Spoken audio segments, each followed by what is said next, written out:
ఓం శ్రీ గురుభ్యో నమః. ఓం గం గణపతయే నమః. ఓం ఐం సరస్వత్యై నమః. ఓం గురవే సర్వలోకానాం భిషజే భవరోగిణాం నిధయే సర్వవిద్యానాం శ్రీ దక్షిణామూర్తయే నమో నమః. ఓం గురు దత్తాత్రేయాయ నమః. ఓం శ్రీ కార్త్యవీర్యార్జునాయ నమః. ఓం బృహస్పతయే నమః.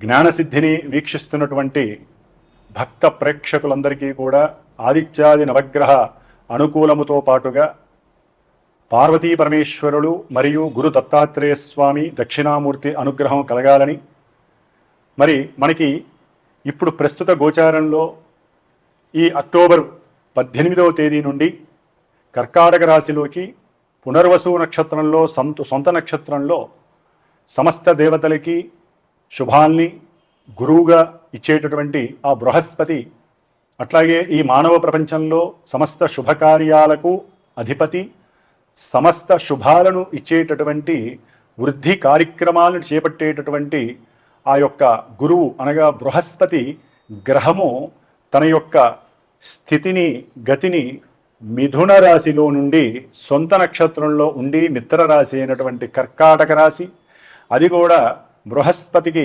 ఉచ్చస్థితి అయినటువంటి రాశిలోకి సంచారాన్ని చేస్తున్నాడు. కాబట్టి ఈ యొక్క గురుగ్రహ సంచారము కర్కాటక రాశిలోకి ప్రవేశించిన తదుపరి నుండి నవంబరు దాదాపుగా నవంబరు 11వ తేదీ వరకు కూడా ఈ యొక్క బృహస్పతి తన యొక్క రుజుమార్గంలో సొంత నక్షత్రంలో దాదాపుగా ఒక 26 రోజులు తన యొక్క ప్రయాణాన్ని గావిస్తూ కొన్ని రాశుల వారికి విశేషమైనటువంటి శుభ ఫలితాలని ప్రసాదిస్తున్నాడు అని ఈ యొక్క గోచార చక్రం శాసిస్తోంది. అట్లాగే ఈ నవంబర్ 11 నుంచి అదే కర్కాటక రాశిలో అదే సొంత నక్షత్రంలో ఉన్నటువంటి గురువు రుజుమార్గాన్ని విడిచి రిట్రోగ్రేడ్ అంటే వక్రీగత సంచారాన్ని చేస్తూ మళ్ళీ మిథున రాశిలోకి డిసెంబరు దాదాపుగా 6వ తారీఖున మిథున రాశిలోకి వెళ్ళిపోతాడు. ఆ తదుపరి అక్కడి నుంచి మార్చి 11, 2026వ తేదీ వరకు మిథున రాశిలోనే ఆయన యొక్క సంచారము వక్రగతి దాటి మళ్ళీ రుజుమార్గంలో ఉండి అప్పుడు మళ్ళీ మనకి దాదాపుగా జూన్ 1వ తేదీన ఆయన మళ్ళీ కర్కాటక రాశిలోకి సంచారం చేస్తాడు. కాబట్టి ముందు మనం ముఖ్యంగా ఈ నవంబర్ 11 అట్లాగే డిసెంబర్ 6వ తేదీ వరకు ఈ యొక్క గురుగ్రహ సంచారము మేషరాశి పర్యంతము మీనరాశి వారికి ఏ రాశుల వారికి గురుడు శుభాలను ఇస్తాడు, ఇబ్బందులు పెడతాడో తెలుసుకుందాము. ముఖ్యంగా ఈ గురుగ్రహానికి అధిష్టాన దేవత అయినటువంటి దక్షిణామూర్తి కానివ్వండి, ముఖ్యంగా దత్తాత్రేయ స్వామివారు కానివ్వండి, వీరి యొక్క ఆజ్ఞా అనుగ్రహం ఉంటేనే గురువు యొక్క కిరణాలు మన మీద పడి సమస్త శుభాలని కూడా కలుగజేస్తూ ఉంటాయి. మరి ఈ యొక్క నెలలో అక్టోబర్ 29వ తేదీన బుధవారము గోపాష్టమి అనగా గోవుల్ని పరిరక్షిస్తూ వాటికి మనము ఏదైనా ఒక గ్రాసాన్ని ఒక ఆకుకూరలను కూరగాయలను నవధాన్యాలను అట్లాగే బెల్లము బియ్యము ఇవన్నీ కూడా నానబెట్టి చక్కగా ఆవులకు తినిపించటము, వాటికి గోవులకి సంబంధించినటువంటి గ్రాసాన్ని అందచేయటము, గోవులకి ప్రదక్షిణ నమస్కారాలు చేయటము, గోవుల్ని ఆరాధించటము, అట్లాగే లక్ష్మీదేవి పూజని ఆచరించడము, ఇవన్నీ కూడా ఆ గోపాష్టమి రోజున అంటే 29వ తేదీ అక్టోబర్ నెల బుధవారం రోజున కార్త్యవీర్యార్జున జయంతి, సహస్ర బాహువులు కలిగినటువంటి ఆ యొక్క స్వామివారు కార్త్యవీర్యార్జునుడు గురు దత్తాత్రేయ స్వామి భక్తుడు. ఆయన మహారాజు, ఆయనకి మరి రావణాసుడితో సంబంధం ఉంది, ఆయన్ని కట్టుదిట్టం చేశాడు, అంత పరశురాముడితో యుద్ధం చేశాడు, ఆయన కథ చాలా ఉంది. అయితే మనకి ముఖ్యంగా ఈ యొక్క గురువు యొక్క సంచారం వలన కొంతమంది రాశుల వారికి అట్లాగే ఎంతోమంది ఎన్నో రకాలుగా ఇబ్బందులు పడుతూ ఉంటారు. ముఖ్యంగా ధన నష్టము జరిగినటువంటి వారు, ధన నష్టము ఎన్నో రకాలుగా జరుగుతుంది. అందుట్లో ఇంట్లో పెట్టినటువంటి వస్తువులు మిస్ అయిపోవటము, లేకపోతే బంగారము ఎక్కడన్నా పెడితే అది కనపడకుండా వెళ్ళిపోవటము, ఎవరు తీశారో తెలియక వాళ్ళు చాలా చాలా బాధలు పడటము, పోలీసులు కంప్లైంట్లు ఇవ్వటము, అయినా కూడా అవి దొరక్కపోవటము, అట్లాగే ఎక్కడైనా సరే ఆటోల్లోనో బస్సుల్లోనో వెళ్తున్నప్పుడు ఈ యొక్క సువర్ణపు గొలుసులు కొట్టివేయటము, ఎప్పుడు తరచుగా జరుగుతూ ఉంటుంది. లేకపోతే చేతికున్నటువంటి ఉంగరాలు, లేకపోతే ఈ మెళ్ళలో ఉన్నటువంటి ఆభరణాలు, గాజులు ఏదో ఒకటి ఎక్కడో ఒకటి మర్చిపోవటము, లేకపోతే ఎవరో ఒకరు చోరత్వం దొంగతనం చేయటము, ముఖ్యంగా ఎక్కడైనా ధనం పెట్టి మనం మర్చిపోవటము, ఆ ధనాన్ని ఎవరైనా అపహరించిపోవటము, ముఖ్యంగా దాచుకున్నటువంటి సొమ్ము ఏదైనా పెన్షన్ డబ్బులు కానివ్వండి, లేదా ఒక భూమి అమ్మి ఒక గృహాన్ని అమ్మి మనం కొంత డబ్బులు లక్షలో కోట్లో దాచుకుంటాం, కొంతమంది దాచుకుంటారు.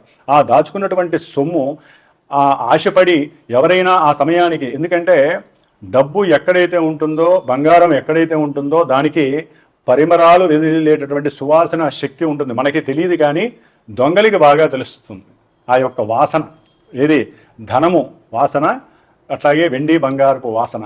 మరి ఆ యొక్క చోరులు వాసనను పసిగట్టి ఎవరి దగ్గర అయితే డబ్బులు ఉంటాయో, అది బంధువుల పరంగా కావచ్చు, అన్నదమ్ములు అడగచ్చు, తండ్రి అడగచ్చు, తల్లి ద్వారా కావచ్చు, అక్క చెల్లెలు కావచ్చు, లేకపోతే వ్యాపార నిమిత్తమే కావచ్చు, ఏ రకంగానైనా సరే ఈ యొక్క వచ్చినటువంటి పెన్షన్ డబ్బులు కానీ, లేకపోతే ఎల్ఐసి డబ్బులు కానీ, గృహాన్ని అమ్మిన డబ్బులు కానీ, భూమి చరాస్తులకు సంబంధించినటువంటి ధనాన్ని కానీ, లేకపోతే మన దగ్గర ఉన్న బంగారం కానీ అమ్మి తాకట్టు పెట్టైనా సరే మనం ధనాన్ని ఇస్తూ ఉంటాం, వ్యాపారం చేస్తూ ఉంటాం. లేకపోతే ఫైనాన్స్ డిపార్ట్మెంట్లు సంబంధించి, అంటే ప్రైవేట్కి సంబంధించినవండి, చిట్టి పాటలు వేయటము, లేకపోతే చిట్టి ఎత్తగానే మనకి డబ్బు వస్తుంది, ఆ డబ్బును వేరే చోట 10 రూపాయలకి 20 రూపాయలకి వడ్డీ వస్తుందని చెప్పి ఆ డబ్బుని ఇస్తే వాళ్ళు తిరిగి ఇవ్వకపోవటము, మన మీద దండెత్తటము, లేకపోతే మనం పెట్టినటువంటి డబ్బులు తిరిగి రాకపోవటం, అంటే కొన్ని చిట్ ఫండ్స్ వ్యవస్థలు ఉంటాయి, చిట్ ఫండ్ వ్యవస్థలు, అవి మనల్ని మోసం చేయటము, ఇలాంటి ఆర్థికపరమైనటువంటి ధన నష్టము, సువర్ణపరమైనటువంటి బంగారపు నష్టాలు ఏవైతే జరిగినాయో, జరుగుతూ ఉన్నాయో, జరిగిన తర్వాత బాధపడుతున్నారో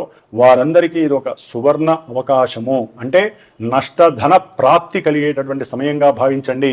ఈ కార్తవీర్యార్జున స్వామి వారి యొక్క అనుగ్రహం అంతా ఇంత కాదు. శ్రీ గురు దత్తాత్రేయ స్వామి వారి యొక్క అనుగ్రహం కలగడమే గొప్ప, సామాన్యులకి అది కలగదు. ఎంత గురు చరిత్రలు ఎన్నిసార్లు పారాయణం చేసినా అది దొరకడం అసాధ్యము. అలాంటిది ఆయన్ని గురువుగా స్వీకరించినటువంటి కార్తవీర్యార్జున స్వామి వారికి దత్తాత్రేయుడు అనుగ్రహం పరిపూర్ణంగా పుష్కలంగా లభించి పరమేశ్వరుడి యొక్క అనుగ్రహము నారాయణుడి యొక్క అంశతో ఆ యొక్క స్వామివారు కారణజన్ముడై సహస్ర బాహువుల్ని పెట్టుకొని చక్కగా ఏ పనిని ఎన్ని రకాలుగా చేయాలో, ఎక్కడ ఏ దొంగ ఉన్నా, ఎక్కడ నష్టపోయినా అవన్నీ తీసుకొచ్చేటటువంటి శక్తి ఒక్క కార్తవీర్యార్జునుడికే ఉంది. అందుకనే మనకి ఎప్పుడైనా సరే ఒక వస్తువు కనపడకపోయినా, ఒక వస్తువుని ఎవరైనా దొంగిలించినా, ఒక వస్తువును మనం మర్చిపోయినా కూడా సుమంతో కార్తవీర్యార్జునాయ నమః అనేటటువంటి మంత్రాన్ని కనుక ఒక 108 సార్లు జపిస్తే ఎక్కడో అక్కడ ఆలోచన స్ఫురిస్తుంది, మర్చిపోయిన వస్తువుని స్వీకరిస్తాము. అలాగే మనం కోల్పోయినటువంటి వస్తువు, ఎక్కడో పడిపోయింది అనుకున్న వస్తువు కూడా ఆ దారి వెంబడే వెళ్తుండగా కనిపిస్తుంది. లేకపోతే ఎవరో ఒకరు స్వామివారి రూపంలో మనకు కనిపించి, అదిగోండి మీ వస్తువు అక్కడ పడిపోయింది, తీసుకొని ఇస్తున్నానని చెప్పి ఆయన ఇవ్వటము, ఇలాంటి విషయాలన్నీ కూడా మనకి జరుగుతాయి. నమ్మి చేస్తే ఫలితం దక్కుతుంది. సంవత్సరానికి ఒకసారి కార్తవీర్యార్జున జయంతి వస్తుంది. మరి పుట్టినరోజు విశేషం మీకు చెప్పక్కర్లేదు, స్వామివారి యొక్క పుట్టినరోజు కాబట్టి ఆ దత్తాత్రేయుడు అనుగ్రహం పరిపూర్ణంగా మన మీద పడటానికి, అందులో కర్కాటక రాశిలోకి గురువు వచ్చినప్పుడు ఎంతో మందికి శుభాలు కలుగుతాయి కాబట్టి వారు పోగొట్టుకున్నవన్నీ దొరుకుతాయనే ఉద్దేశంతో చెప్తున్నాను. మన యొక్క శ్రీమాతా జ్యోతిషాలయ పీఠంలో చక్కగా ఈ యొక్క కార్తవీర్యార్జున రుద్ర పాశుపత హోమము, ఆయన యొక్క మూల మంత్రాన్ని రుద్ర నమక చమకాలతో జోడించి పాశుపత హోమాన్ని ఆచరించడానికి పూనుకున్నాను. కాబట్టి ఎవరైనా ఈ సమస్యలు, ఆర్థిక సమస్యలు కానీ ఇందాక నేను చెప్పిన వాటిల్లో ఎవరైనా ఉంటే ఈ యొక్క అవకాశాన్ని ఉపయోగించుకోండి. ఎందుకంటే పర్సనల్గా చేసుకుంటే ఆర్థికంగా భారము ఎక్కువగా పడుతుంది. ఇదేంటంటే ఒక గురువు యొక్క పర్యవేక్షణలో వేదమంత్ర పఠనాన్ని అధ్యయనం చేసేటటువంటి బ్రాహ్మడితో కావలసిన సామాగ్రిని ఏర్పాటు చేసుకొని ఎప్పుడూ హోమాలు జరిగేటటువంటి పవిత్ర స్థలమైనటువంటి హోమశాలలో చేస్తున్నటువంటి ఈ యొక్క కార్యక్రమానికి శక్తి ఎక్కువగా ఉంటుంది. కాబట్టి ఎవరి గోత్రనామాదులైతే మనం చెప్తామో వారికి తప్పకుండా ఈ హోమం ద్వారా వెంటనే పరిపూర్ణమైనటువంటి ఫలితం కనిపిస్తుంది అని చెప్పటంలో అతిశయోక్తి లేదు. సనాతన ధర్మంలో మనము ఆచరించేటటువంటి పూజలు, సమస్త ఈ పూజాదిక వైదిక కర్మలు, అట్లాగే జపతపాలు, ముఖ్యంగా తొందరగా ఫలితాన్ని ఇచ్చేటటువంటి ఈ హోమానికి ఫలితం ఎక్కువగా ఉంటుంది. కాబట్టి అందరూ ఎవరైతే ఈ సమస్యలు ఉన్నాయో పరిపూర్ణంగా వారు సహకరించండి. అంటే మీకు మీరు సహకరించుకోండి, మానసికంగా ప్రిపేర్ అవ్వండి, నాకు ఫోన్ చేయండి, లేకపోతే వాట్సాప్లో మెసేజ్ చేయండి. నేను బిజీగా ఉంటే తప్పకుండా నేను మీకు ఫోన్ చేస్తాను. ఈ యొక్క అవకాశాన్ని ఉపయోగించుకోమని ఒక గురువుగా మీకు నేను సలహా ఇస్తున్నాను. అట్లాగే మనకి ఈ గురువు మారినప్పుడు ముఖ్యంగా ఈయన పునర్వసు నక్షత్రము 4వ పాదంలో ఉండి కర్కాటక రాశిలోకి వస్తున్నారు. కాబట్టి కర్కాటక రాశి వారు అట్లాగే గురు నక్షత్రాలు కొన్ని ఉంటాయి, ముఖ్యంగా పునర్వసు, అట్లాగే విశాఖ నక్షత్రము, పూర్వభద్ర నక్షత్రము, ఈ రాశుల వారు. అట్లాగే ముఖ్యంగా గురు మహర్దశలు అంతర్దశలు జరుగుతున్న వారు జాతకరీత్యా కర్కాటక రాశి, తులారాశి, మిథున రాశి, వృశ్చిక రాశి, కుంభరాశి, మీనరాశి, ఈ రాశుల వారందరికీ కూడా చాలా చాలా శుభాలు జరగడానికి అవకాశాలు ఉన్నాయండి. కాబట్టి ఈ గురువు యొక్క మార్పు వీరి యొక్క జీవితంలో పెద్ద కూర్పు అవుతుందని మాత్రము చక్కగా అందరూ గుర్తుపెట్టుకోవాలి. కాబట్టి ఒకవేళ వీరి యొక్క, ఎందుకంటే అండి గోచారంలో ఎన్ని గ్రహాలు మారినా జాతకం అనేది ఒకటి ఉంటుంది. ఆ జాతకంలో మనకి కనుక గురువు సరైనటువంటి మనకి స్థితిగతులు లేకపోయినా, ఆయనకి ఆధిపత్యం లభించకపోయినా, ఆయన ఇక్కడికి వచ్చినప్పుడు కొంతమందికి శుభాలకి బదులు ఇబ్బందులు, అశుభాలు, ఇబ్బందులు, అనివార్య పరిస్థితులు కూడా కలుగుతాయి. ఇది గుర్తుపెట్టుకోండి. జన్మజాతకం మనకు ముఖ్యము. దాన్ని బట్టే గోచారంలో ఫలితాలు అన్వయిస్తూ ఉంటాయి తప్ప మూలం లేకుండా మనకి ఈ గోచారంలో అన్నీ జరిగిపోతాయి అనుకోవడం అవివేకం. దాని యొక్క పొడ, దాని యొక్క ఆరా మాత్రమే మనకి లభిస్తుందే తప్ప పరిపూర్ణత కలగాలంటే వారి యొక్క జన్మ తేదీ, అట్లాగే వారు పుట్టిన ప్రదేశము, సమయము, ఈ మూడింటిని బట్టి మనం ఒక జాతక చక్రాన్ని ప్రిపరేషన్ చేసి వారికి నడుస్తున్న దశాంతర దశలు మాత్రమే చూసుకుంటూ ఇప్పుడు ఈ గురుడు వీరికి అనుకూలిస్తారా లేదా, ముఖ్యంగా ఈ గురుడిచ్చే ఫలితాలు ఏంటంటే ఈ యొక్క కర్కాటక రాశిలోకి మారినప్పుడు ఆర్థిక పరమైనటువంటి విషయాలన్నీ, ఫైనాన్స్ డిపార్ట్మెంట్ కానివ్వండి, ఎవరైనా సరే నిధులు నిక్షేపాలు అంటే పూర్వ పిత్రార్జిత ఆస్తులు రావాలన్నా, అట్లాగే తల్లి తరపు ఆస్తులు రావాలన్నా ఇది చాలా మంచి సమయము.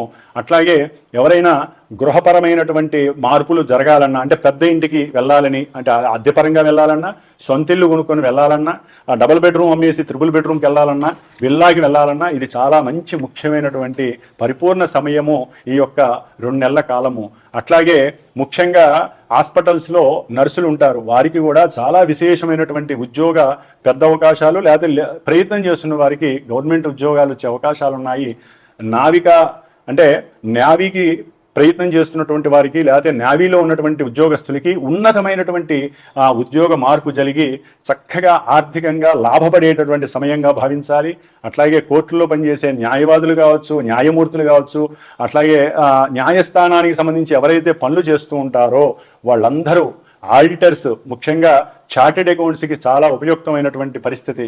ఏది భూపరంగా, గృహపరంగా ఎవరైతే ఇబ్బందులు పడుతున్నారో, అంటే భూ వివాదాల పరంగా ఒక పట్టాన డబ్బులు రాకపోతున్నా, అట్లాగే భూములు ఎవరికైనా పరగతం చేసుకొని, అంటే వీళ్ళ యొక్క భూముల్ని ఎవరైనా లాక్కున్నా అవి కూడా వీళ్ళకి రావడానికి ఇది చాలా అత్యుత్తమైనటువంటి సమయము. ముఖ్యంగా గృహాన్ని కొంచెం ఒక అంతస్తున్న వాళ్ళు 3 అంతస్తులు కట్టుకునేటటువంటి ప్రయత్నం చేస్తూ, ఆర్థికంగా బ్యాంకు రుణాలు లేనటువంటి వాళ్ళకి బ్యాంకు రుణాలు మంజూరు అయ్యేటటువంటి సమయం కావచ్చు, లేకపోతే ఇళ్ల పథకాల గురించి వెయిట్ చేస్తున్న వారికి ఇళ్ల పథకాలు వచ్చేటటువంటి, అంటే వాళ్ళ జాతకంలో కనుక యోగిస్తే ఇళ్ల పథకాలు వచ్చేటటువంటి అవకాశాలు, అంటే సొంతిల్లు, గృహ ఆ కళ అనేది నెరవేరేటటువంటి సమయం చాలా మందికి వస్తోంది. గృహపరమైనటువంటి ఆభరణాలు కావచ్చు, వస్తువులు కావచ్చు, వెహికల్స్, చిన్న వెహికల్ని పెద్ద వెహికల్ చేసేటటువంటి అవకాశం గురుడికే ఉంది. పెద్ద గ్రహము ఈ గురుడు. కాబట్టి గురుడు ఇచ్చేటటువంటి ఫలితాలు అంతా ఇంత కాదు. జాతకంలో ఈయన కనుక నెగిటివ్గా ఉంటే ఆయన ఇచ్చే నెగిటివ్లు మించి శని కూడా ఇవ్వడని మాత్రం గుర్తుపెట్టుకోండి. కాబట్టి ఈ గురుడు ముఖ్యంగా ప్రసవాలు చేసేటటువంటి హాస్పిటల్స్లో మంత్రస్థానులు కావచ్చు, లేకపోతే సేవలు చేసేటటువంటి నర్సులకు కావచ్చు, ఇల్లు కట్టుకోవడానికి కొన్ని ప్రైవేట్ బ్యాంకులు, గవర్నమెంట్ బ్యాంకులు వీరికి డబ్బులు ఇచ్చేటటువంటి కొన్ని సంస్థలు ఉంటాయి. వాటి పరంగా లాభపడటం కావచ్చు, లేకపోతే మత సంస్థాధికారులు కావచ్చు, వీళ్ళందరికీ ముఖ్యంగా కాలేజీలు, యూనివర్సిటీలు, చిన్న చిన్న విద్యాలయాలు, వీటిలో మార్పులు చేర్పులు, లేకపోతే అవి పెద్ద పెద్ద సంస్థలు మన దేశానికి రావటము, అట్లాగే నీటిపారుదల శాఖల్లో చేసేటటువంటి ఉద్యోగాలకి, కాలేజీల్లో ప్రొఫెసర్లు, అట్లాగే ఉద్యోగస్తులకి గవర్నమెంట్ జాబ్లకు ప్రయత్నం చేసే వాళ్ళకి, వీళ్ళందరికీ కూడా శుభ ఫలితాలు రావడానికి చాలా చాలా అవకాశాలు ఉన్నాయి. ముఖ్యంగా వృత్తి మీద, గృహం మీద, తల్లి యొక్క ఆరోగ్యము, లేదా ఎన్నో దీర్ఘకాలిక రోగాలను అనుభవిస్తున్న వాళ్ళందరికీ వాళ్ళ జాతకరీత్యా ఈ గురుడు అనుకూలంగా ఉంటే మటుకు ఇప్పుడు తప్పకుండా అవన్నీ తగ్గిపోయే అవకాశం ఉంటుంది. క్యాన్సర్సు, ఊపిరితిత్తుల వ్యాధులు, లేకపోతే జలుబు, రొంప ఇలాంటి వాటికి, గుండెకి సంబంధించిన వ్యాధులు, లివర్కి సంబంధించినటువంటి వ్యాధులు, క్యాన్సర్స్కి సంబంధించిన వ్యాధులు, ఇవన్నీ నయమయ్యేటటువంటి పరిస్థితులు కూడా ఈ 1.5-2 నెలల కాలము చాలా ఉపయోగపడుతుంది. కాబట్టి ఈ గురుడు చేసేటటువంటి మంచి, ఈ యొక్క స్థానంలో చేసి మంచి మళ్ళీ కాదు జూన్ తర్వాత మాత్రమే మళ్ళీ ఆయన రుజుమార్గంలో ఉండి వస్తారు. కాబట్టి ఈ 2 నెలల కాలంలో ఇప్పుడు చాలా ఉపయుక్తము. మీ జాతకాలను పరీక్షించుకునేటటువంటి సమయం ఇది.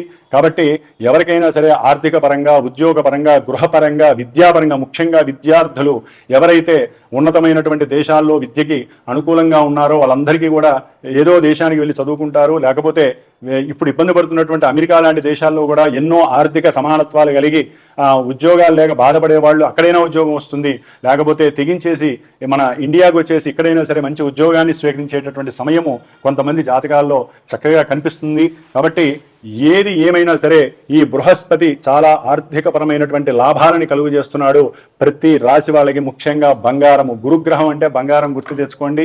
ఈ యొక్క బంగారం రేటు ఈ నెల రోజులు దాదాపు నవంబర్ 15 వరకు కూడా ఇంకా విపరీతంగా పెరిగే అవకాశం ఉంటుంది.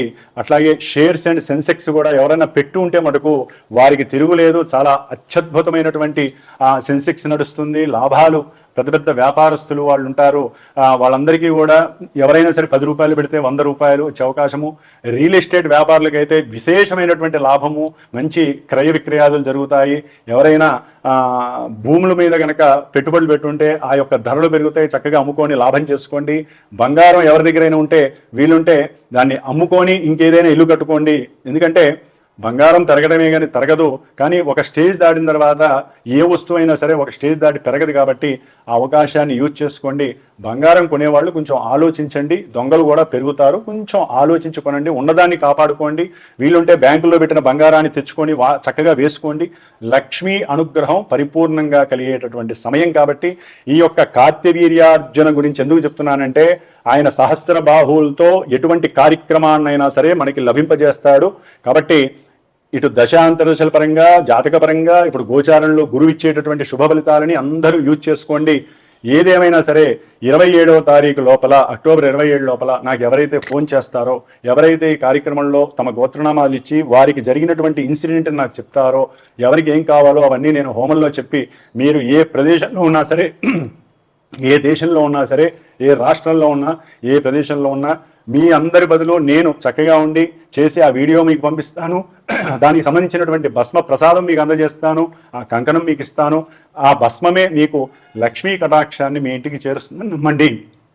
కాబట్టి ఇదంతా కూడా నేను నా పర్యవేక్షణలో దగ్గరుండి కార్తవీర్యార్జున పాశుపత రుద్రహోమాన్ని ఆచరింపజేసి ఆయన్ని శాంతింపజేసి గురు దత్తాత్రేయ అనుగ్రహాన్ని పొంది ఆ హోమానికి ముందు 26, 27, 28 3 రోజులు కూడా కార్తవీర్యార్జున యొక్క మంత్రజపం చేస్తాను. కాబట్టి అవకాశం ఉంటే 25వ తేదీ లోపలే అందరూ ఇవ్వండి. ఆ 3 రోజుల్లో కూడా మీ గోత్రనామాలు చెప్పి 4వ రోజు హోమాన్ని చేసే బాధ్యత నేను స్వీకరిస్తున్నాను. కాబట్టి అందరూ ఆనందంగా బృహస్పతి అనుగ్రహంతో అఖండ అష్టైశ్వర్యాలతో లక్ష్మీదేవిని చక్కగా మీ ఇంటికి ఆహ్వానించండి. ఉన్నతంగా పసుపు, మీ ఇంట్లో పసుపు కొమ్ములు తెచ్చి పెట్టుకోండి. విశేషంగా సర్వలాభాలు కలుగుతాయి. ఓం శ్రీమాత్రే నమః. ఓం బృహస్పతి గ్రహ దేవతాయే నమో నమః. సింహరాశి వారికి గురుగ్రహ సంచారము అక్టోబర్ 18వ తేదీ నుండి డిసెంబర్ 6వ తేదీ వరకు రుజుమార్గము ప్లస్ వక్రత్వము, ఈ రెండూ కూడా ఈ రాశిలో ఆయన యొక్క సొంత నక్షత్రంలో దాదాపుగా మరి డిసెంబర్ 5 వరకు కూడా ఆయన ఇక్కడే ప్రయాణం చేస్తూ ముందుకి వెనక్కి ప్రయాణం చేస్తారు. సింహరాశి వారికి 5వ స్థానాధిపతి, 8వ స్థానాధిపతి అయినటువంటి గురుడు వెనుక రాశి అయినటువంటి 12వ రాశిలో ఉచ్చస్థితిని పొందుతున్నాడు. ఒక రకంగా చెప్పాలంటే ఈ యొక్క సింహరాశి వారికి గురుడు చాలా యోగాన్ని ఇస్తాడు. ముఖ్యంగా షేర్స్ అండ్ చిట్టీలు, లేకపోతే చిట్ ఫండ్స్ చేసేటటువంటి వారు, లేకపోతే ప్రొఫెషనల్గా ఏదైనా ఈ ట్రెజరీ బిజినెస్కి సంబంధించిన వారు, ఆర్థిక పరమైనటువంటి ఏదైనా సరే ఫైనాన్స్ డిపార్ట్మెంట్కి సంబంధించి ఫైనాన్స్ వ్యాపారస్తులందరికీ కూడా ఒక రకంగా ఇది చాలా అత్యద్భుతం. వారు పెట్టినటువంటి పెట్టుబడులకి మరి రియల్ ఎస్టేట్లో పెట్టినా, షేర్స్లో పెట్టినా అవి కొంత అధికంగా ఆకస్మికంగా లాభాన్ని కలుగజేసే అవకాశం ఉంటుంది. వారు మొక్కుకుంటారు కూడా, భగవద్ ధ్యానం చేస్తారు, నాకు దీంట్లో లాభం వస్తే నేను ఇంత నీకు సమర్పిస్తానని. అవన్నీ కూడా సమర్పించే రోజులు కలుగుతున్నాయి. ఎందుకంటే మరి మీకు వచ్చే రాబడి కూడా ఆకస్మికంగా వస్తుంది. విదేశాలకు సంబంధించి లాజిస్టిక్స్ కానీ, లేకపోతే వ్యాపార పరంగా ఎవరైనా ఇంపోర్ట్ అండ్ ఎక్స్పోర్ట్ వ్యాపారాలు ఎవరైనా కనుక పెట్టున్నట్లయితే కనుక వాళ్ళందరికీ ఏదో రకంగా లాభార్జన కలుగుతుంది, వాళ్ళకి వస్తుంది. అంటే వీళ్ళు ఖర్చు అవుతుందండి. అంటే ఏదైనా ఒక గృహ కార్యక్రమం చేస్తారు, సంతానానికి పెళ్లి చేయటమో, అదే సంతానం అంటే వారి యొక్క ఆడపిల్ల ఉందనుకోండి ఎవరికైనా, ఆ ఆడపిల్లకి మళ్ళీ పిల్లలు పుడితే వారి పరంగా ఓ ఫంక్షన్స్ చేయటం, గృహంలో మంచి సందడి, వీటి పరంగా బాగా ధనం ఖర్చే అవకాశం ఉంటుంది. అంటే శుభపరమైనటువంటి ఖర్చులు ఆకస్మికంగా కూడా వచ్చే అవకాశం ఉంటుంది. ముఖ్యంగా తండ్రి గారి యొక్క అంటే వారికి తండ్రికి ఏ సమస్య ఉందో తెలియదు, తల్లికి ఏ సమస్య ఉందో తెలియదు, కానీ ఊరికి హాస్పిటల్స్కి వెళ్ళడం, ధనాన్ని ఖర్చు పెట్టడం, దాని ద్వారా మానసిక ఆనందం కొంత లోపించే అవకాశం ఉంటుంది. కాబట్టి సింహరాశి వారికి 12వ స్థానంలో గురుడు ఉండటం ట్రాన్సిస్ట్ రూల్స్ ప్రకారం అయితే కనుక కొంత ఇబ్బందికరమైన పరిస్థితి అనే చెప్పుకోవచ్చు. ఏదో రకంగా ధనము, ముఖ్యంగా కొంతమంది అయితే చెరువులు వారికి కలిసి వచ్చిందనుకోండి, చెరువులు, బావులు, లేకపోతే దేవాలయంలో ఏదైనా ఒక కొంత బోర్ వేయించటము, ఇలాంటివన్నీ చేసినా కూడా మీకు చాలా అంటే సంతానం లేని వాళ్ళకి కొంత ఇది ఉపయోగకరంగా ఉంటుంది.